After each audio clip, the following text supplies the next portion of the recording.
صنعنا عالم ملوك المغرب. لعبنا دورا أساسيا في القصر المغربي. جحافل من النساء تأتي وتروح ولا تنتهي.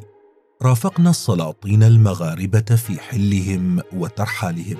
نظام خاص تولى تربية المخزن، وعالم محرم على أي رجل غير الملك، وفسحة حميمية يشرف عليها العشرات من المخصيين.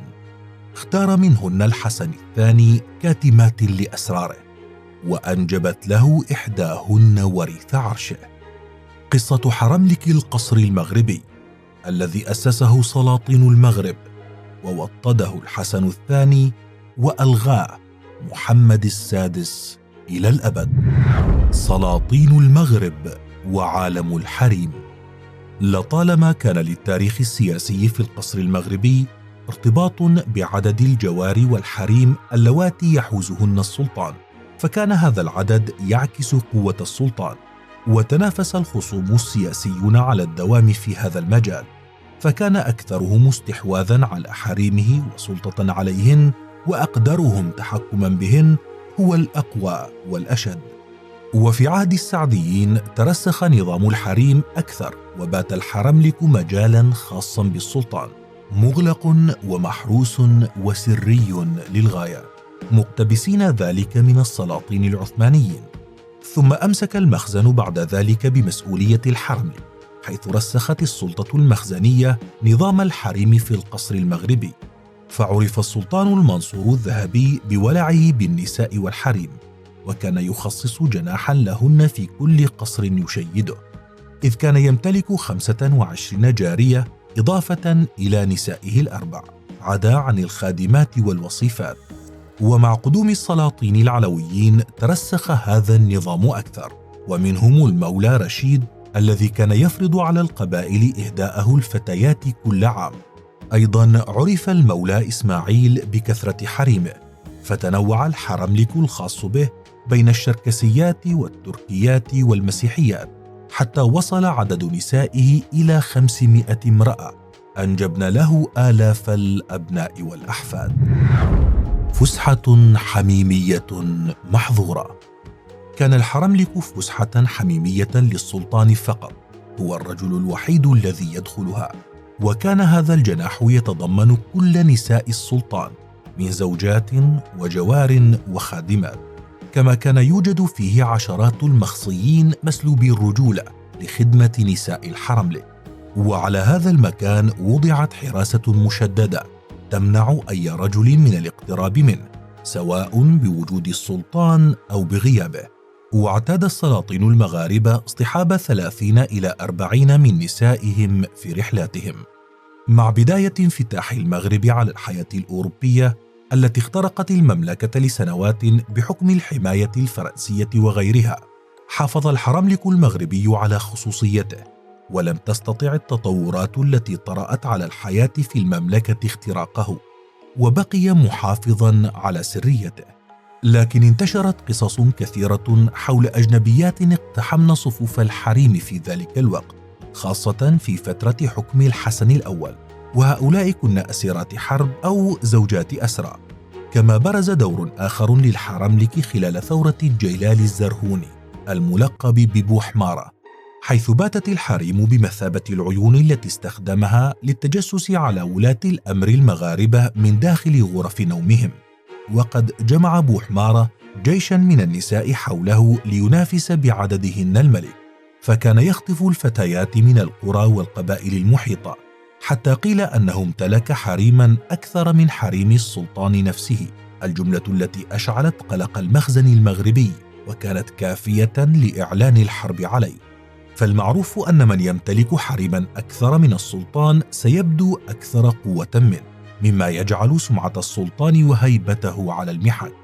وفي عهد الملك المغربي محمد الخامس كان عالم الحريم عصيا على الاختراق، حيث حافظ على سريته أكثر من أجداده، وتعمد أن يكون عالم النساء القريبات منه مغلقا تماما.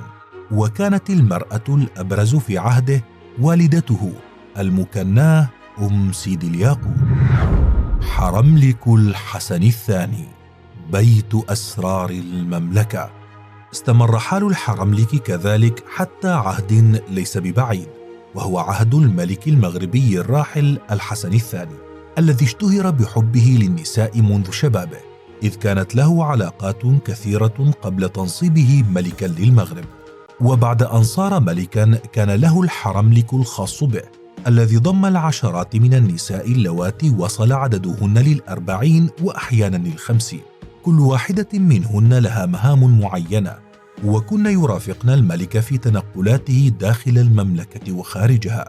وامتاز عالم حريم الحسن الثاني بانغلاقه وتراتبيته الدقيقة، فكانت للنساء فيه مكانات مختلفة وانقسمت إلى عدة مراتب. في المرتبة الأولى كانت النساء المقربات منه، من اللواتي يثق بهن ثقة كبيرة ويشاركهن أسراره، بل ويستشيرهن ببعض الأمور. هؤلاء تمتعن بسلطات أكبر من سلطة الوزراء، وكانت لهن مهام معينة داخل القصر، كالإشراف على تزويد القصر بخشب الصندل وأشرطة الفيديو والسجائر والمعطرات وغيرها.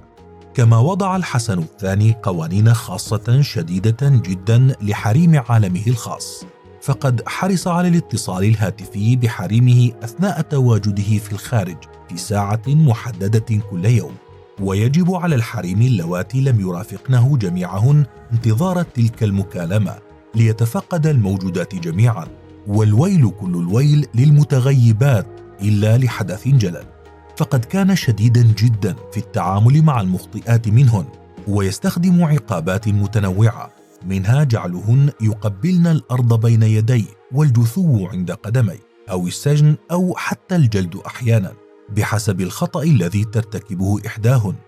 أما من يرضى عليها فيدر عليها الهدايا والعطايا من الذهب والمجوهرات والألبسة والقفاطين الفاخرة.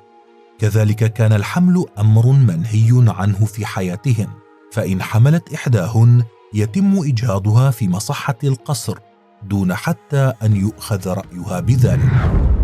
أشهر محظيات الحسن الثاني. واشتهرت من محظيات الحسن الثاني ممن كن في الدرجة الأولى فريدة الشرقاوي، التي نالت مكانة كبيرة في عهد الملك المغربي الراحل، وكانت الخليلة المفضلة لديه وبيت سره، حتى أنه عهد إليها بمفاتيح غرفته المصفحة وغرفه الخاصة في قصور الرباط ودار السلام وبوزنيغا، حيث يحتفظ بأكثر ملفاته سرية وبعملاته الأجنبية وخزائن أمواله. وقد دامت العلاقة بينهما أكثر من 30 عاما.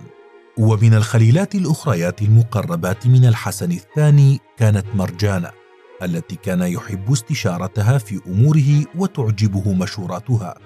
كذلك كانت فاطمة الأمازيغية، وحليمة التي اتخذها بمثابة حاضنة لابنه وولي عهده الملك الحالي محمد السادس.